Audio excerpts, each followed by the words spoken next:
My name is Steve Westgarth, and this is the Engineering Leader.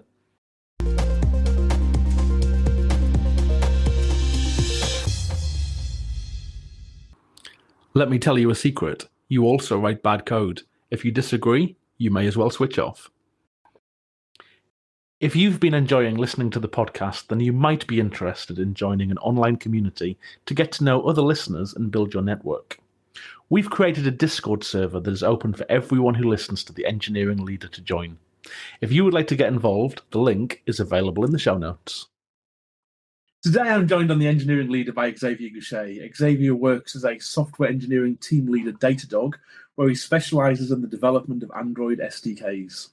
Prior to DataDog, Xavier has worked with organisations including Deezer and Workwell, always with a focus on Android. He proudly declares in his LinkedIn profile that he has been working with Android since Cupcake, which goes all the way back to 2009. During that time, he is also very active within the software engineering community, teaching and also speaking at conferences. Xavier, it's a pleasure to have you on the Engineering Leader today.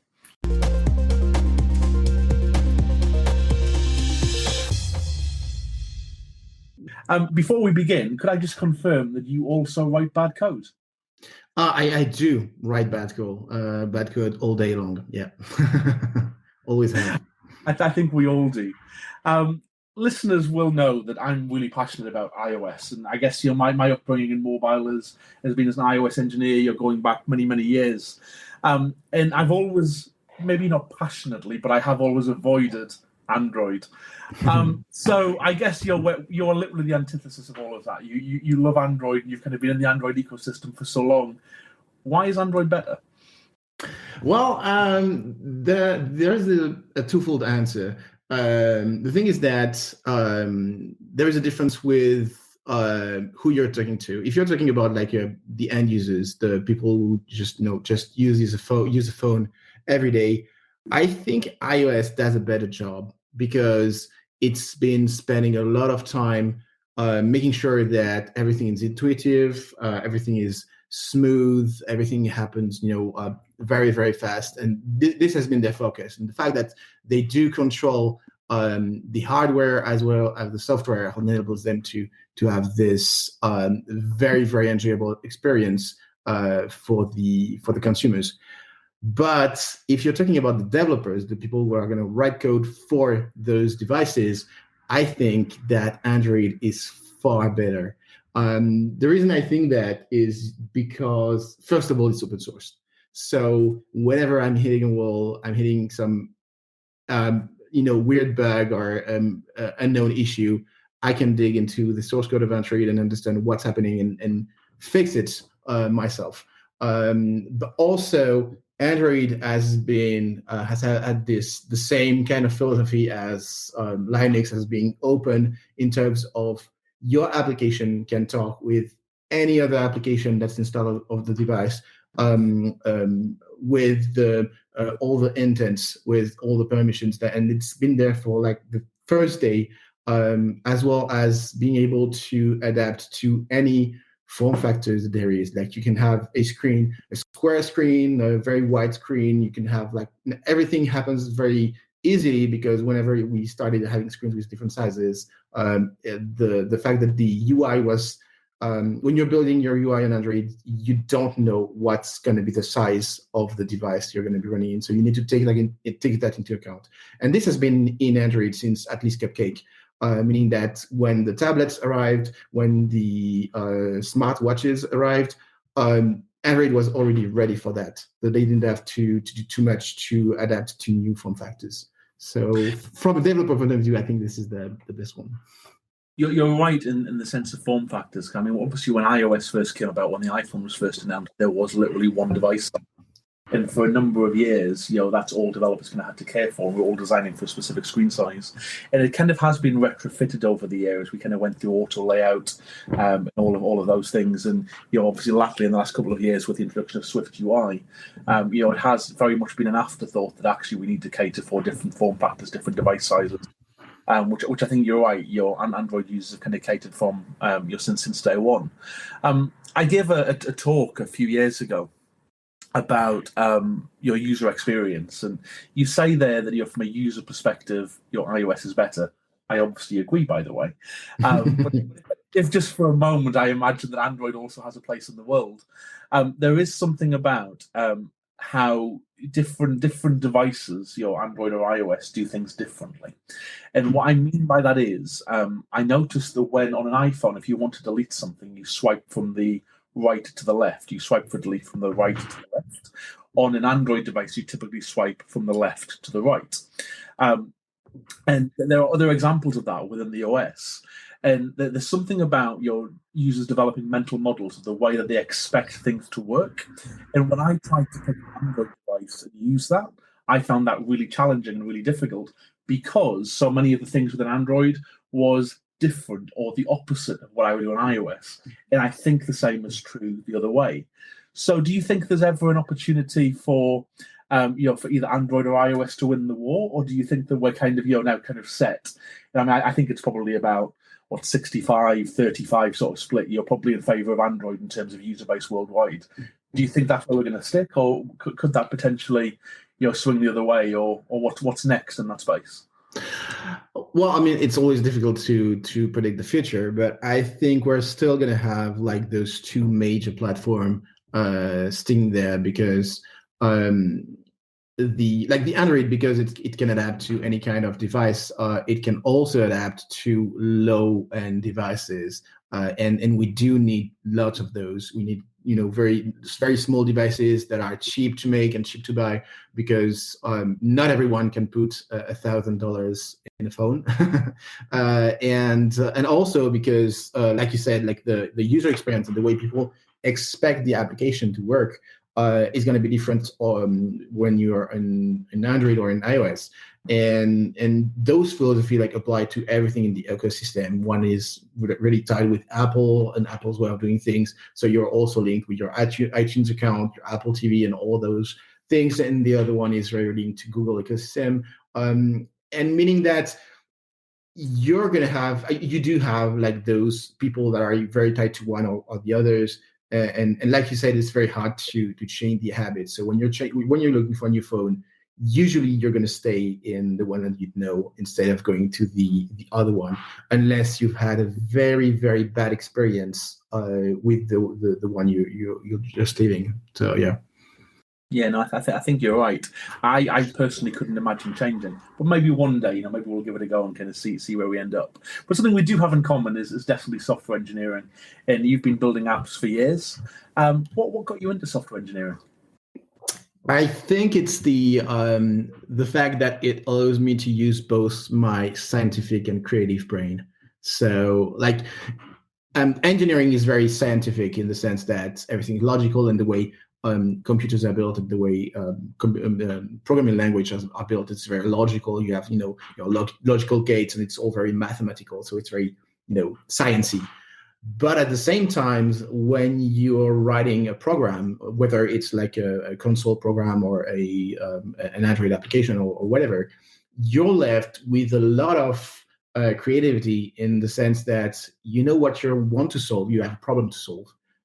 That's basically what engineering is. It's just you have a problem to solve, and you want to solve it with a computer, and like for one given problem, you have dozens, if not hundreds, of ways to write code that's going to solve this. Which is why, we have code golfs all over the internet, and those kind of things. And being able to say, okay, I'm going to imagine and create from scratch something new that is going to solve a problem, while using all the sciencey part of my brain, I think it's the best of both worlds. And when I started doing that back in 2001, it was like like a revelation. Like, okay, I want to do that for the rest of my life. A question that often fascinates me when I talk to engineers, in particular senior engineers who've been developing for a very long time, is what was your first experience of good code? It's something I've asked a number of people who've spoken on the engineering leader, and it's kind of that moment when you realise that anybody can write code, you can hack something together that will do a job, but not all code is good code. It's not maintainable. It's not it's not going to do a good job for the application. It's not going to be performant and all of those things. What was your first experience? I think Okay, it might not be my first experience, but it's the one that struck me the most, and I do remember a lot. It happened at Deezer, so music streaming company, where I was working on refactoring the basically the player system. So handling the queue of what track is going to come next, making sure that everything is available on disk, and making sure that the music play one after another. And the basically, I've worked on this refactoring for 2 to 3 months, making sure that every step was unit tested and credit tested, and everything was properly done. And at some point, I reached a task I had to add a feature, and this feature was not it was not a feature that I knew about when I started the refactoring. It was something like brand new, and say, hey, we should be able to do this with the player and so on. And it was so easy to plug that in from the refactoring I made. Like, it was like just a matter of a couple of minutes, just plugging two things together that I had already built, and it just worked flawlessly. All the unit tests that I wrote for this new feature, like, everything passed perfectly.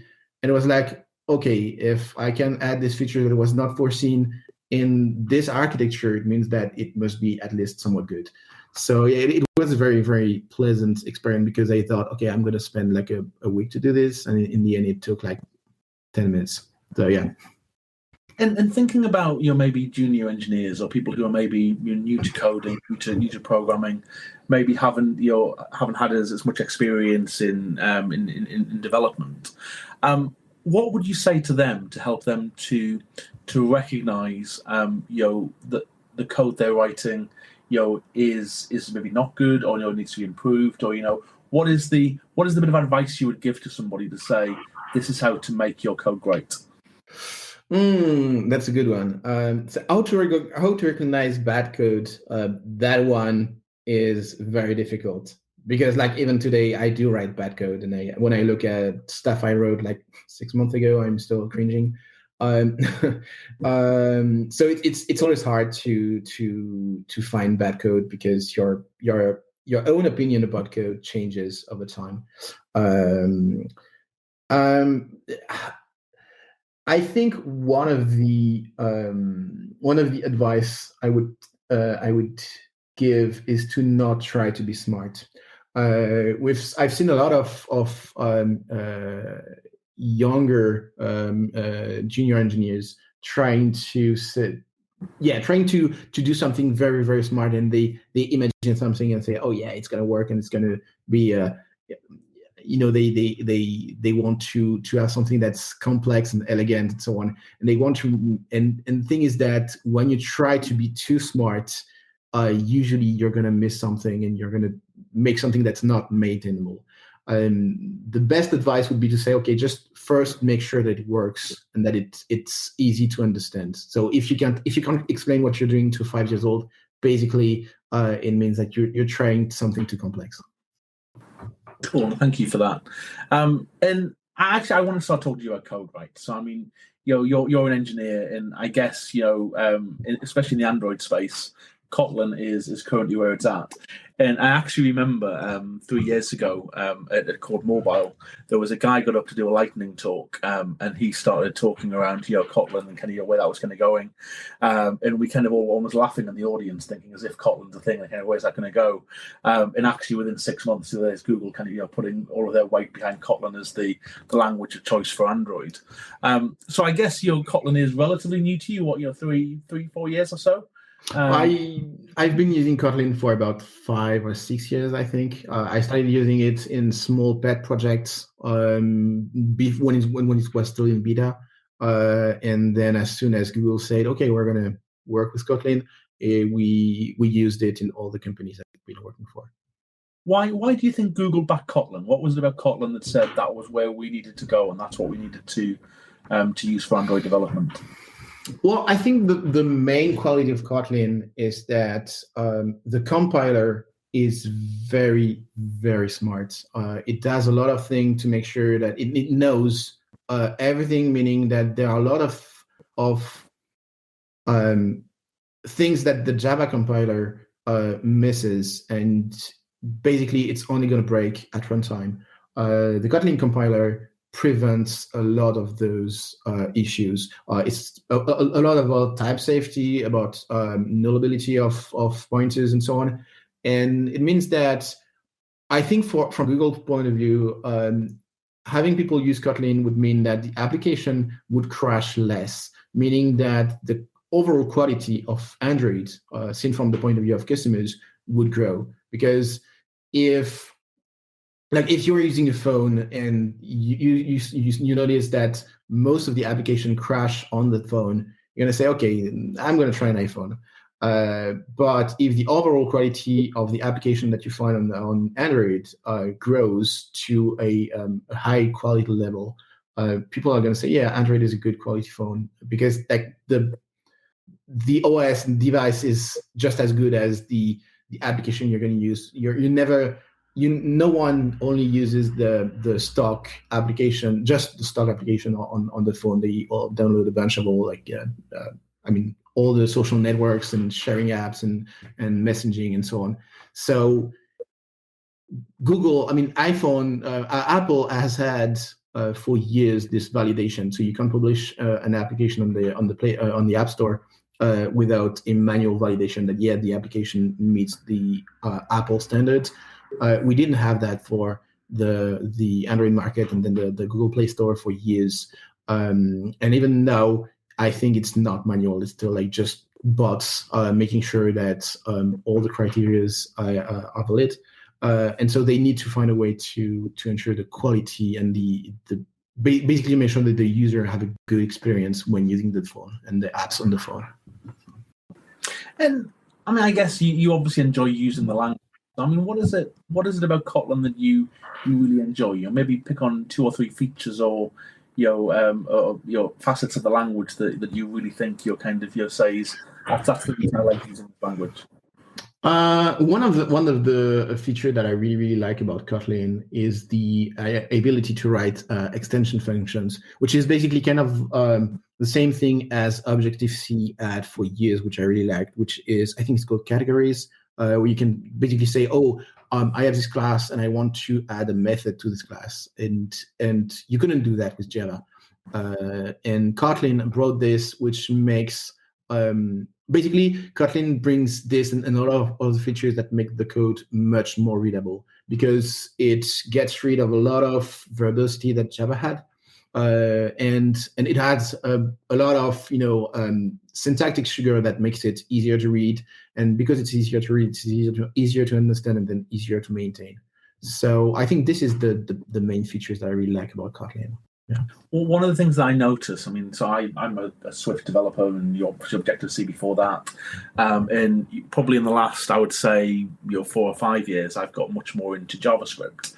And actually, the similarities between Swift and JavaScript are, there's a lot of facets of the language and the way we write things that are very similar. And I also noticed that I haven't done as much with Kotlin. Being really upfront about that. I haven't played with Kotlin as much, but I also get the impression that it is actually quite a similar language to the way Swift is developed or the way that the JavaScript is developed. I don't know if you've got a view on that.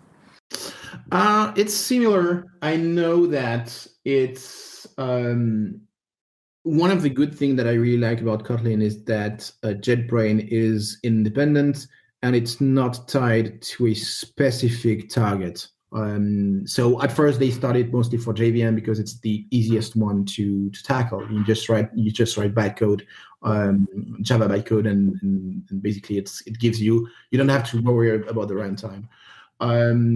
But the thing is that I've seen a lot of discussions on the Kotlin Discord and about people think, hey, we should have this or that feature, and the team behind Kotlin is very dedicated to make sure that the language as a whole stays very consistent and stay true to the ideal that they had when they started Kotlin. So a lot of the time they say, okay, this feature, yeah, it could be nice, but it would bring ambiguity, or it doesn't work with the logic of Kotlin, or there are other ways to do this without adding to the language. You can just use Kotlin features to create this yourself, and we don't need to add this to the language, which is usually very, very nice, because they don't just say, people want this, so I'm going to build this. They really have this reflection about what should or shouldn't be part of Kotlin.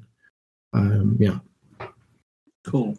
And then I guess also, I mean, as with Swift, it's open source, it's contributed by the community, and I think it always amazes me, how kind of the community, engineering community, kind of gets behind your big projects like this, right? Because I mean, it would be impossible, and also absolutely not desired, actually, for one company to kind of to own Kotlin or to own Swift. I think it's one of from an iOS point of view, one of the best things Apple have done is just open source Swift, and I think that it suddenly makes the language very accessible and available to anybody who wants to get involved, right? And it's something I think in terms of how the community is kind of evolving. It's about that shared ownership, and actually everybody kind of feels some ownership of the languages and the tools we're using, which I think is an incredibly powerful thing for the software developer community as a whole. Yeah, definitely. I mean, I think this is something that's very important. The fact that those languages are completely open sourced. I mean, like Java was before, and it still is, and others. But the idea is that because you're going to use the language, being able to know about all the internals of how the language works is going to help you become better and have better proficiency in this language. Like I mean, of course, you don't need to look at all the implementation of how Kotlin does this or that to start writing in Kotlin. But once you're getting interested in it, you can dig into it and say, oh, okay, this is how they do it. And it's really, really helpful. And I think it kind of relates to one of the philosophy that we have in DataDog, where all the artifacts and libraries that we write that are going to be living inside our customers' backend computer or on the end users' devices, everything is open source from scratch, because people need to know what we're going to run. They need to have this visibility and to be able to change that as well. So I think it's the same idea that the language that we use, we need to be able to know how it runs, and we need to be able to change it as well. And I guess that's particularly important to Datadog. I mean, so for listeners who haven't heard of Datadog, you're essentially an APM, application performance monitoring tool, that helps developers to write really great performant code and to monitor that performance in production. And I guess actually understanding how the language works and how it operates at a runtime level is incredibly important for some of the tools and technologies you're writing. Exactly, because the thing is that because we're monitoring the performance and we want to make sure that the code runs fast, being able to know how a particular instruction is going to run actually can help us know where we can want to improve the performance and make some optimizations. And I mean, to be able to make optimizations, you need to measure first and measure after and compare both. But knowing how it works exactly can give you a good pointers on where you need to make the changes. So as we're talking about Datadog, I mean, what are you folks up to? What's exciting in the APM space at the moment? Well, actually, Datadog is not only an APM company. Like it started like that, but now we're bringing observability like on everything you can think of. Even in CI, we bring the team I'm part of is bringing observability on the front end and mobile apps as well. So it's like real user monitoring, being able to basically know how long people use your application, what actions they are doing. We have some crash reporting, and whenever the crash happens, we can link that to the actual context where it happened. So we don't only have the crash, we also know what the user did and how they navigated in the app and what action they took that led to the crash. And one of the big things that we're working on right now is trying to bring a Flutter SDK. So people writing mobile apps with Flutter are going to be able to have this kind of observability as well. So yeah, that's one of the big topic that's happening in my team. And just touching on Flutter there, I mean, so cross-platform development is something which kind of it keeps rearing its head, right? People kind of keep talking about it. We kind of look for the almost the golden egg that in terms of crack that that beast. And something I've been reading a lot about recently is Kotlin multi-platform.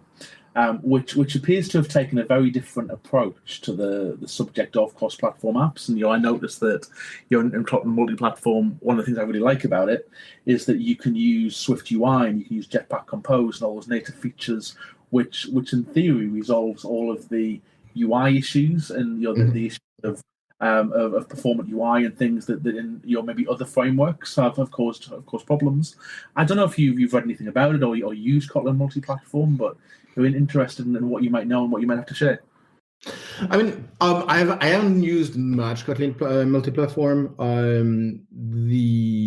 I think the approach they have is that they're still thinking as a language, and just making sure that you're writing code that expresses an intention, and they just make sure that this intention can be translated into something that can be read by a JVM or by a JavaScript runtime or directly into native code compiled in the something that's closest to the CPU.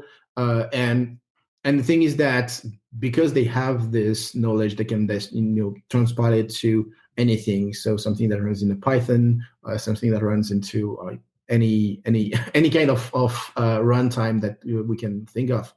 And I think that's one of the good thing. It's trying to say, okay, let's just speak the same language and keep, like you say, the adaptability to say, I'm on Android, so I'm going to use Jetpack Compose. I'm on iOS, so I'm going to use Swift UI. I am on Flutter, and I'm going to use like the Flutter engine, and I'm on the web, so I'm going to use React, or I'm going to use Angular or whatever to build my UI. And I think that's the best way, because when you're talking about multi-platform or cross-platform technologies, the main idea is to say, okay, I have multiple targets I want to address, but I want to have the same code base, or at least to share as much as I can between all those targets. And I think this is where Xamarin did something good, is that they didn't try to write a UI system that would adapt to Android and iOS and Windows Phone and whatever. They just say, okay, we're going to have some shared code, which is going to be the domain logic. So it's going to be your data classes, your network requests, your local database, your all your domain rules that say, okay, this is my business logic and this is shared and this should be the same for all my platforms. But then when you're talking about the UI, indeed, in Android, they were using the Android layouts. In iOS, they were using like the zip files. In Windows Form, they were using, I don't remember what it was, but yeah, basically forms. And this is the way to go. I think it's it's the same thing that we talked about earlier. It's when you're writing code for a platform, you need to make sure that your application is consistent with the expectation of the user on this platform. It's the fact that an Android user expects interactions, expects UI to be a certain way. And there's nothing more frustrating when you're opening an app when it has the iPhone look on an Android, and you know, okay, they just did a copy paste and didn't think about it. And this is something I talked about with designers in previous company I was in, where I said, okay, it's important for us that the UI looks the same because we have one brand, one identity, and we know how the app looks on iPhone and Android and on the web and so on, and we want all of them to look the same. But our users, they don't care about that. They don't care that the application on the iPhone of the neighbor looks the same as the application on their Android phone. What they want is for the application on their Android phone to behave and look the same as the other application on their Android phone. And yes, you do have branding, so you have your color scheme, your fonts, your the way your button looks like. But apart from that, you still need to be consistent with your platform. So yeah. It's something I evangelize about a lot, about our problems not being your users' problems. And I think that's in the engineering space, I think is very important for engineers, to think about. So if we're solving, maybe it's an authentication issue or a way to do something on the phone, the user shouldn't be aware of that, and it needs to be totally transparent to them because it's not their problem. So we need to take care of it. It's also my pet hate about captchas, by the way, on the internet. I hate very much that because we've got a problem with bots or whatever it might be, hacking into sites, we make the user do something in addition to validate themselves as a user. But I think that concept of our problems not being users' problems also extends into companies, and almost kind of the brand perception of the company and how that's perceived by users. That's a company problem. That's something that that we need to solve for. But you're right. Actually, we need to put our heads into what the user expects and what they want to see, and actually, by integrating a company into a user's life in that way, it becomes seamless. And if you could move seamlessly across your phone and across your devices in a way that you would expect, you're creating the user experience you would expect. I think that actually gains a lot of traction with users and actually gives your app a much greater stickability, which is really important for driving growth and all sorts of things in terms of how your application is actually going to get used. Yeah, and this goes as well for the way we develop libraries. Like, so the work that we do in my team is writing libraries, so we don't write apps actually. And so what we want is that iPhone developers, iOS developers have the same kind of features that Android developers have, has the same kind of features that website developers have. And the thing is that although we want to be able to provide the same features, we also need to adapt to what they expect in their own technology. So we have to make sure that the language that we use, the API that we design, so it's not graphic, it's not UI, but the API, the methods and the classes that we provide follow the standards of what we do in Android or in iOS, and not just say, okay, you need to have a method named this on all the platforms. We need to be able to enable this feature on all the platforms, but use what's native to the platform to do it. Just to give you an example, one thing that we use a lot in Android is to use builders when you want to create a data class. So basically it's a struct. You want to create the configuration to initialize the SDK. You're going to use a builder. So you're going to say, I'm going to create a builder, and I'm going to chain the method to say, add this feature and enable that, and do this and add this option. And then you call .build, and you get your object that's prepared for you. And this is something that's very very widely used in the Android ecosystem. And in iOS, you don't want to use builders because this is not the way you do things in Swift. Usually you're going to use a struct, and you say, okay, I'm going to create a struct, and people can use this struct and write it their own way in the Swift way. So yeah, it's exactly the same idea. It's that you need to adapt to your target audience. So keeping some unified brand across all platforms, but staying true to the platform specifics. Yeah, no, I think you talk a lot of sense there, and going back to what users expect in their apps and how apps work. I think users' expectations of application performance is rising every day, and we can say that yes, because the hardware has kept pace with that actually most apps do appear to be performant. But then if you actually look at, you touched on Xamarin a few minutes ago, and one of my observations about Xamarin is that the payload of a Xamarin app is huge. It's very, very high, and that puts a lot of weight into the app. And in my experience is that Xamarin apps do tend to have a lot of performance challenges, which makes it difficult for them to meet users' expectations in the way that you might want an app to do. Mm-hmm. But I mean, that's not to say Xamarin apps can't meet users' expectations, and you can't get those performance gains and improvements. But so much of that is about engineers thinking about performance as part of their development lifecycle. So I mean, you obviously talk to engineers every day. You're obviously working in DataDog, which is very performance orientated. How do we help engineers to think more about performance as part of their everyday development lifecycle? Well, I think one of the key thing is to try to think about again, it's a thematic, but it's the thing about the target audience. So if your application is like for a wide audience, you need to look at what device was popular 3 years ago, because except for tech savvy users and geeks and developers, most people keep the same phone for 3-4 years. So if you say, okay, let's look at what phone was popular released 3 years ago, make sure that your application works smoothly on this old phone and not on the latest Pixel 5 or the latest iPhone device that just came out 2 weeks ago. And so basically, this is one of the things that we might want to do. If companies say, because in lots of companies in the mobile teams, you do have devices that are bought by the company to say, okay, we're going to give you a device to work on. Instead of buying the latest Pixel or iPhone users, just buy the popular phone from 3 years ago.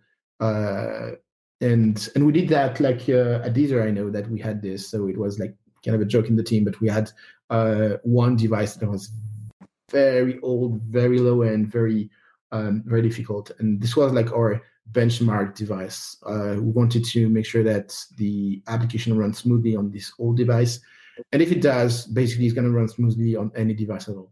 And I think this is I think the best way to approach performance, because once you do experience this, like physically, you have the device in your hand, you're trying to use your application, it's going to be very, very frustrating, very, very fast, because you need to use your own application all day long as you're developing. And with this frustration, you're going to be very motivated to fix the performance issues. I think there is definitely something about walking a day in another person's shoes, and actually seeing how a user will experience your app and being a user of your app. I think it's something that we've talked a lot about in our development teams at GSK, and we're currently working on an app which will be launched in Italy later this year. And the Italian market is very, very different to the UK market. And one of the things that we've been talking around is how do we expose our engineers who are based in the UK predominantly to the Italian market and to the conditions that application is ultimately going to be embedded in. And one of the things we did, we ran a couple of Google design sprints. And at the end of those design sprints, we got some real patients and real pharmacists who are in the Italian market to come in and test some of our prototypes. And actually those conversations with those real end users were incredibly insightful in terms of learning the differences between how they were going to use the product versus how we might have done. And the conversation that sparked across the engineering team was phenomenal. I don't know if you've had any similar experiences. Not in my work, because all the application that I've worked on, I've always chosen the company I wanted to work for because I was already using the app, or I knew that I was going to use the app. So this is like something, like you said, you need to be your own user. And this is something that's very, very important to say, okay, I want to know what it's like to use the application. But the fact that some companies, some applications are very badly perceived by the users is that the company that developed them don't talk with them. I've had a conversation like this with my garagist. I've had a conversation like this with my hairdresser, where they have software dedicated to their line of work, and where they can do order products and do the billing and so on. That's dedicated for their line of work, and all the garages use the same application, all the headers use the same application, and so on. And the thing is that those applications are so badly designed, and they both and others as well, they both say to me the same thing, that no one in this line of work would think about splitting this way or organizing things this way. It's not how we think. And And the thing is that most of those applications are built like how developers or how app designers think, and not how the end users think. And this is the thing that we need to. So in the companies where I was, where we could say, okay, yes, like my best example is Deezer, because I use this every day, still do nowadays. It's that whenever something was proposed that say, hey, we should add that to the app, we all had our opinion, because we were all listening to music with Deezer, and we were all saying, yeah, this doesn't work because the way I listen to music, I do this. And we were speaking not as developers or not as designers, but we were saying things as music lovers using an app to stream music. I think that's so powerful, and it's true. I think that engineers who are engrossed in are actually customers, have an impetus to build a great app, right? Because actually you're building it for yourself. And if you're building something for yourself, I would argue you're always going to do a better job, or go that extra mile, or really make sure that something works the way you'd expect. Sadly, we can't always be that way. I guess we all have to work on products that ultimately maybe we aren't the target market for, or we aren't going to use. And maybe that's a nice segue to talk about testing. And I know that is a topic which is really close to your heart. And actually, some of the very first conversations we had when we first met, you were all around test-driven development. And I know that as an engineer, you're really passionate about that. Why is it so important to take that approach? I think there is one saying I've heard a lot, where people say testing is doubting. And this is very true. Testing is doubting. And the thing is that for most people, doubting is a bad thing. But for an engineer, doubting is a very, very good thing. This is what you say in every instance of the podcast, is that we all write bad code. And I know that the worst code I've ever written all the time was when I was making assumption and I was not doubting myself. I said I was very sure that, yeah, it's going to work. It's going to be perfect. I don't test it, and then it's going to fail. So yeah, testing is doubting, but doubting is very, very good, because it makes you clear out the assumption that you have about the context, about a feature you're using, but also about your own code. And without testing, basically, the aim when you're writing code, you don't write code just to have code written. If you just want to have code written, just write a book about code. And I mean, it's nice to have a book about code, but a code that's just printed on a sheet of paper is never going to be ran. When we're writing code that's going to be in an application or in a backend or whatever, it's meant to be ran. And sometimes, depending on your release cycle, your code is going to stay there, and it's not going to be ran until 3 weeks later or a month later, or like if you're still living in the 80s, about 6 months later. And testing means that every time you're running your test, your code is going to be ran. You're going to have the compiler go through your code. You're going to have the runtime go through your code. And if you're writing your test well, you're going to have your code running a lot of time with different values, meaning that you can be sure that it does exactly what you want, because you have assertions on what should happen when your code runs. So yeah, I mean, because we can't really be there when all our customers are going to be using our application, we need to run the code on controlled environments, and run it as much as we can to make sure that it does work like we intend to, but also to make sure that it's performant, and make sure that there is no side effects and there is no edge case that are going to crash the application or just make the user lose 30 minutes of work or anything else. So some people would argue that we should evolve and move beyond test-driven development and move to maybe a behavior-driven development approach. Do you think the two approaches are mutually exclusive, or what's your view? No, they're not mutually exclusive. They're quite complementary. And I mean, the thing is that the test-driven development is an algorithm that works with any kind of test that you can write. So it works for unit tests, but it also works for integration tests, and it also works for end-to-end test and behavior-driven test. The idea with test-driven development is that you write the test first, you watch the test fail, and then you fix the code until it passes. And then there is the last step to make sure that you can refactor and improve and optimize what's already there, because you know that your test is going to be there for you to catch you if something goes wrong.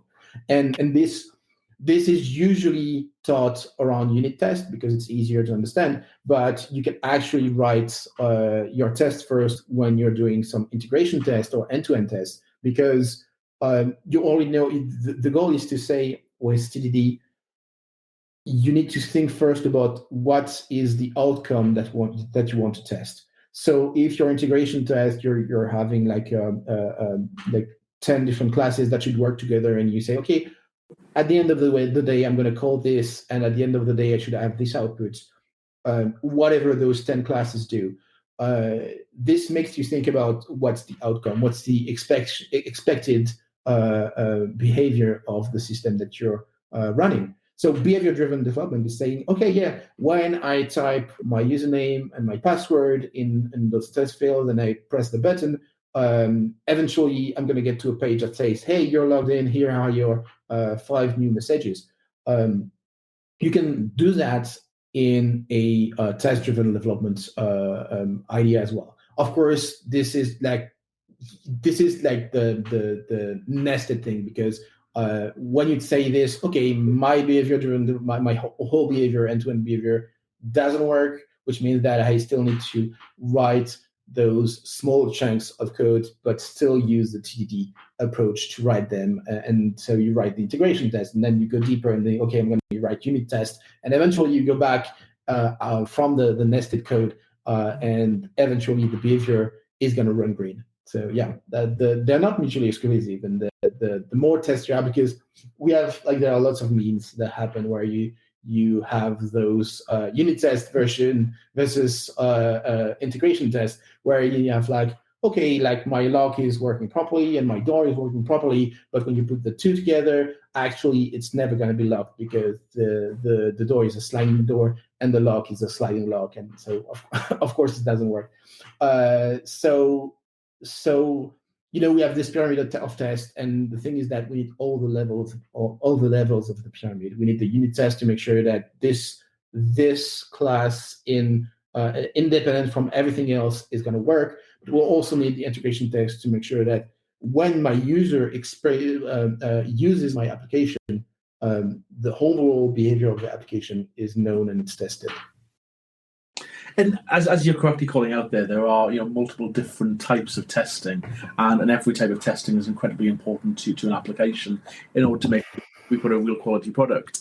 And I know you're a very accomplished conference speaker, and actually one of the first times that I heard you talk, your talk was actually on mutation testing, and it's actually still one of the most favorite talks that I've seen you give. For people who maybe haven't come across that concept, maybe tell us some more about it. The basic concept about mutation testing is to see your tests as an emergency drill. So basically, the idea of your tests are basically your safeguard. So it's like your firefighters or your emergency crew. And the idea of mutation testing is you're going to create a safety drill. So the idea is that first you need to have tests. That's the basic, but of course everyone has tests. And then your tests need to be green, of course. The mutation is going to happen in your production code. So someone is going to introduce a fault into one of the line of code from your application itself, or from one of your class or of your production class. And then we're going to run the tests again. And the idea is to see if those tests are going to catch the fault that was introduced. If they do, you're good about this particular fault. If they don't, it means that either your tests are incomplete or the piece of code that exists doesn't do anything and is dead code and basically should be removed. So this is something that's very interesting because it gives you trust into the test that you've written. Usually, TDD is a very, very good way to be trust. Sorry, it's a very good idea to trust your test, because you see your test fail and then you see your test green. And why you should do that is because the role of the test is to fail when something wrong happens in your code. If you never see the test fail, how can you be sure that it's going to fail when you need it to? So that's the whole point of TDD. It's making it fail first, so you know that if something goes wrong, it's going to fail. It can fail. The point of mutation testing is to go further than that, because sometimes you can have the test go green, and it can fail in some circumstances, but it can stay green when the code is actually wrong. So mutation testing goes a step further in this direction by introducing faults in all places in your code, running the test again and making sure that, yeah, this fault was good. So it's all a matter of making sure that you trust the test that you've written. There are some really interesting parallels in some of the stuff you're talking on there to another concept that I find very interesting, which would be the chaos monkey. And it's the way that some of your large platform businesses, people like your Spotify's or Netflix of the world, test their infrastructure. Mm-hmm. And the concept of that is to take out random pieces of infrastructure at unexpected times, and then essentially observe what happens and see what that means to their application and what fails. And it's a way to promote resiliency. So it's almost by kind of encouraging failure, and and by learning through failing, we therefore become stronger overall, as engineers or as an application or whatever we're doing. How important do you think failure is in the work that you do? Failure is very, very important. I mean, it's usually through failure that we learn and that we remember the most. There's this whole thing, like if you watch someone do something, you're gonna remember like 10% of it. If you actually do it, you're gonna remember 90% of it. And basically, when you hit a failure, when you hit a bug in the code, as engineers, you're gonna spend a good amount of time digging into this specific bug. So this is going to increase a tiny bit the area of knowledge that you have about the system or about the product or about the feature, or about the language, about the technology, but it's going to expand a bit your understanding of what you're working on. And because you're spending a lot of time on it with sometimes a bit of stress because this is a bug, this is important, we have some clients that are waiting and so on, you're going to remember a lot of it and you're going to learn more. And when you're facing a similar situation, even years later, you're going to remember that, oh, I had this bug at some point that did this and that because of this particular situation. You're going to remember more about it than if someone in a code review said, oh, by the way, don't do this because you can have this issue, do this instead. You're going to see the command, you're going to update your pull request, and you're going to forget about it. So failure is the best way to learn and to remember stuff and to basically expand our knowledge about the system that we work on. So you're a team lead at DataDog, and you've just mentioned their code reviews. Different teams have different approaches to code reviews, and different things work in different ways in different contexts. What's your code review, and what makes a great code review? So we have two types of code reviews. I mean, for me, it's two types of code reviews. We have human code reviews and we have automatic code review. So automatic code review, it's running your unit test or integration test or end-to-end test or all the favorite test scheme that you have. It's also static analysis. So running the linters, running the static analysis that says, hey, if you do this, you might have this problem of concurrency or whatever. And all language do have great tools to do that in CI. And it's running like all the checks that you might have about everything that's important to your particular team.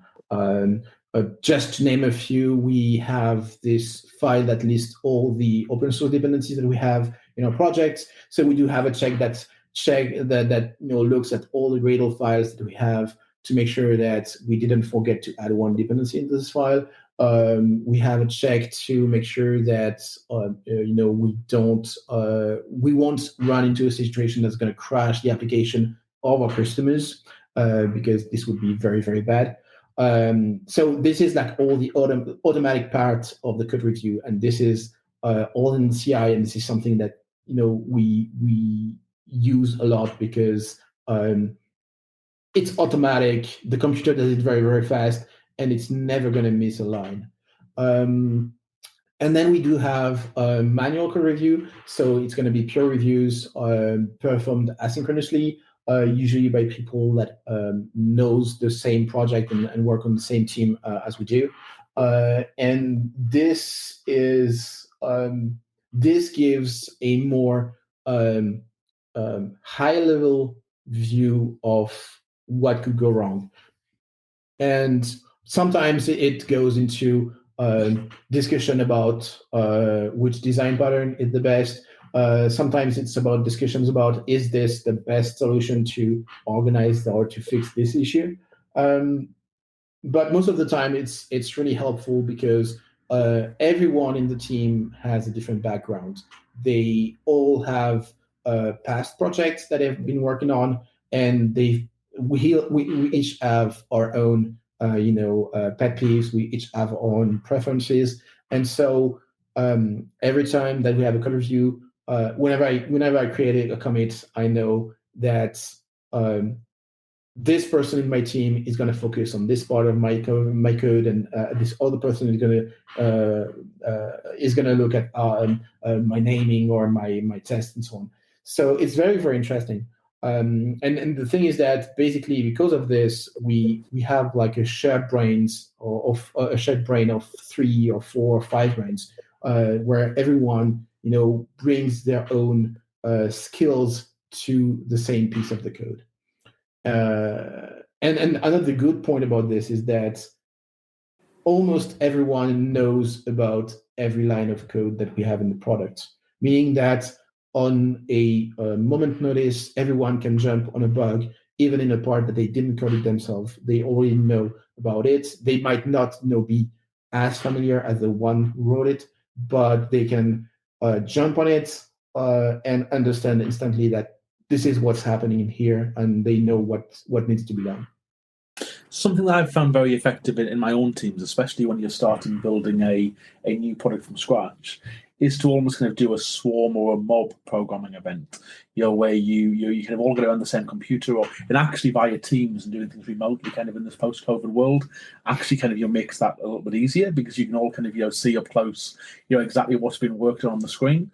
But actually getting together in a group and and doing group coding, I think is really powerful. And I spoke to a leader in another organization not so long ago, and their comment was, but is that not a waste of money because you're paying multiple people to developing the same thing? And I really found it difficult to rationalize that. I said, but actually you've got the benefit of 3, 4, 5 brains all working on the same thing. So actually the quality of your product is much better as a result. But I guess it's that trade-off between your quality and time to market, and you've got to kind of get the right balance. But so powerful to get engineers into that space and to all contribute collectively together, which really promotes and helps their learning, which is exactly awesome. Yeah, and we do that mob reviews, but mostly for architectural decisions. So whenever we have a new big topic to address or a new architecture to think of, a couple of us are going to write a big document that says, okay, this is the problem we want to tackle. These are our constraints, and this is what these are the options that we might go for. And the document can be reviewed asynchronously with everyone hiding comments here and there. And eventually we do a meeting with everyone and say, okay, we're going to go through all the comments and we're going to discuss this. And I mean, yes, it does take some time when you want to have everyone in your team be there, because every tiny point can lead to a discussion that's going to span 5, 10, 15 minutes or sometimes more. But the the thing that you gain from this is that you're going to avoid a lot of issues in the future. There is this one graph that I really like that basically traces the cost of fixing a bug depending on when you detect it. So when it starts, you detect it during the architectural process. The cost of fixing the bug is like almost zero because you haven't written any code yet. The cost of fixing it when you're in the development phase, you're running your test, you find the bug, you fix it, it's going to be 5 minutes. Then the cost of fixing it when you're in QA or in alpha release, it's going to be a bit more. You're going to have like 1, 2, 4 hours because you've developed this like a week ago, so you need to go back to it to get back into the context and fix it. And then when you find it 6 months later, the cost to fixing it is going to be huge because you're going to have the support involved. You're going to have back and forth with customers, which maybe are going to be living in a different time zone, meaning that every back and forth costs you 24 hours. And then you eventually get to do a call with them to understand the issue, and then you need to reproduce it and find it. And so basically, the earlier you fix an issue, and the more money you're going to keep in your company. It's a really good point, and I mean it's a really good anecdote there for actually trying to drive things left in your development cycle and actually deal with issues early. I mean, it comes back to the whole thing we were talking about performance earlier around, if developers care about performance really early in their development cycle and really factor that into their thinking, it's much easier to fix performance issues earlier in the cycle rather than waiting into production and we've got real issues. And then also, once we're in production, if we've got an issue like that, we're not surprising and delighting our users. We've caused a problem or we've caused them pain. So actually, it's better for the product holistically the earlier we can get into some of those issues. And I guess we touched a little bit on teaching there and kind of passing on knowledge. And I know teaching is a big part of who you are, and you really value kind of your sharing knowledge and helping learning. Why is that so important to you? That's a very good question. I think so. One thing that I really like about teaching is that to be able to teach something, you must understand it completely. And I mean, when you teach something, like you're going to spend a lot of time researching a topic. Like whenever I do a talk, I'm going to research a topic and spend a lot of time on it to basically just put 10 or 20% of all that I've researched into the final PowerPoint or in the final presentation. But because I wanted to teach it and I had to understand it completely, I've learned myself a lot. And this is very helpful because whenever you have a question that comes from the audience or from the students, the question is always going to be on something that you can't foresee. So you need to be prepared with a lot of area around the topic that you're teaching or that you're talking about to be sure that you're going to be ready for whatever question happens. And another thing that I really like, and it's kind of the same thing, creativity thing that I have with coding, is that whenever students, when you explain a topic or like and you have a student that says, "Okay, I didn't understand," you can't just repeat what you've just said. You need to find another way to bring the message home. So, and usually you don't have time to say, "Okay, give me 1 hour. I'm going to think of something." Actually, you're on the spot. So usually you need to think quick and find another point of view. So you shift your point of view, you get another approach, and then you get to deliver the same information, but in a different way that they're going to relate with and they're going to understand. And this is something that I really, really like because it's driving me to understand better, to be better at explaining things. And this is really helpful, like just as a developer and engineer, because I have to talk with sales and customers and project managers and so on, and make them understand some things that are technical in a non-technical way. And having this background of teaching helped me being more efficient in explaining things and explaining constraints to them. So yeah, it's very addictive, I think. Yeah, no, definitely. I mean, actually, hearing you talk there, it's actually quite motivational because you almost kind of use your teaching and passing on your knowledge as a way to promote your own self development and your own learning, and making sure that actually you've got the right skills in order to be able to pass that knowledge on. Very cyclical, which is a really powerful approach. I mean, how do you approach your self development? Have you got any other strategies about making sure you're always up to date or you've got the latest knowledge? How do you approach that? Nowadays, for the past year, like being a lead, I've had not as much time as I wish to do that.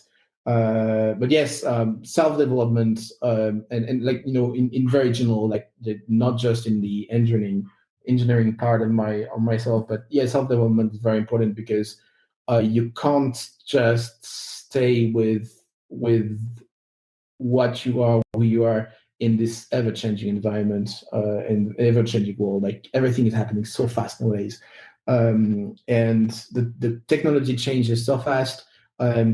I still haven't had time to play with Jetpack Compose, and I still think, okay, I need to find some time to do that because it's going to be like it is already like the default for Android, and I need to be able to work on that. But yeah, I mean, the self-development, I think it can happen in a lot of ways and not just technology. Like, of course, listening to podcasts and reading blogs and so on. It's a good way to keep in touch with whatever's happening around. But I like to also expand my knowledge in a non-engineer domains, like in music, literature, and in other things as well, to just try to learn more things, because the more you learn and the more you're going to feed raw stuff into your brain that sometimes is going to help you find a solution to something that you have in an engineering workspace. Like, for instance, I think that learning a lot about how Jukebox worked, just for fun, because I like mechanical things and old things.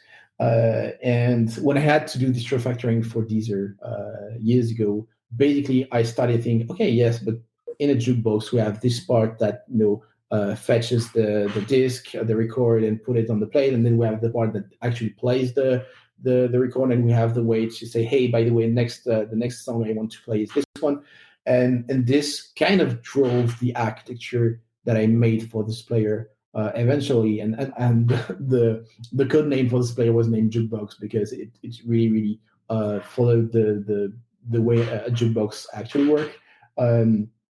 And basically, like, this was possible because I at some point in my time, I looked at a Wikipedia page for Jukebox and looked at a video on YouTube of someone explaining how Jukebox worked.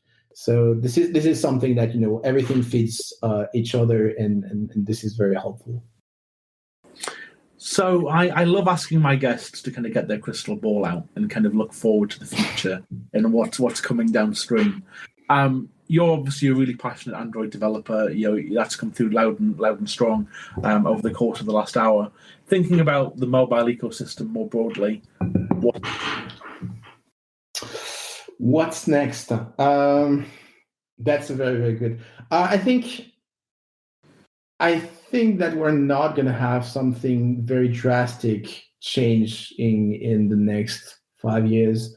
We're going to have faster phones. We're going to have I'm going to say aesthetic changes in the OSs, because you need to say, oh, this is a new shiny OS and so on.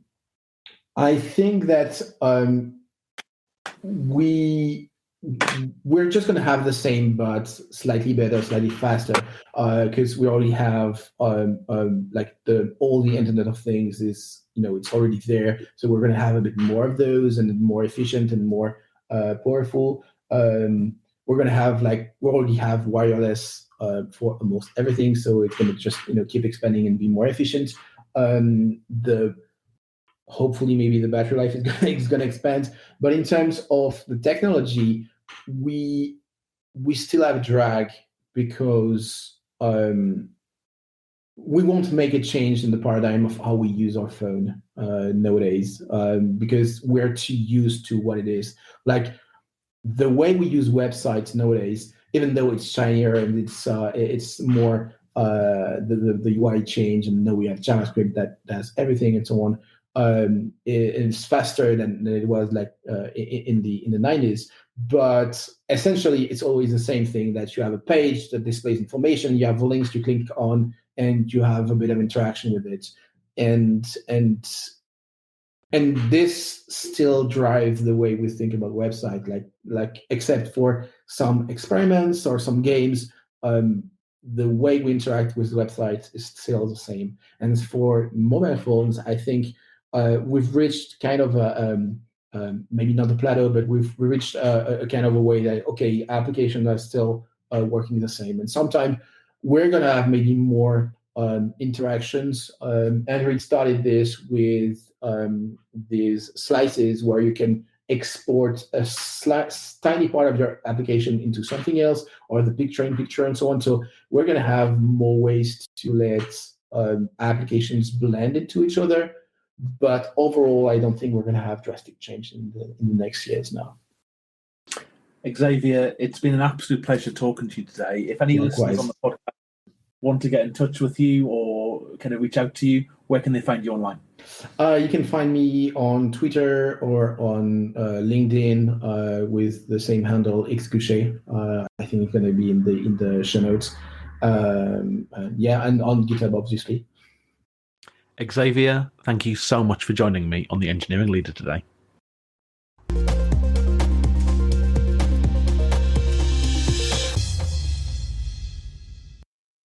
Catching up with Xavier was so much fun and really reminded me about the importance of focusing on application performance right from the outset of any development project. The earlier in the development cycle that we fix performance issues or catch bugs, the easier and cheaper it is to fix the problem. It was also great to spend some focused time on approaches to automated testing. I'm definitely going to revisit mutation testing and encourage my teams to incorporate this approach into their work. You've been listening to The Engineering Leader, a weekly podcast where I chat to folks working within the software engineering industry and share best practice to help us to collectively raise the bar. The podcast has now been going for a few weeks, and it's been really great to get feedback from people who have reached out to me to let me know what they think of the podcast, and also to offer to come and talk on the podcast as a guest. If you're enjoying the show, please take a moment to share a link on LinkedIn or Twitter, and also drop me a message with any ideas you have for how we can evolve the show and grow the community. My name is Steve Westgarth, and this is The Engineering Leader.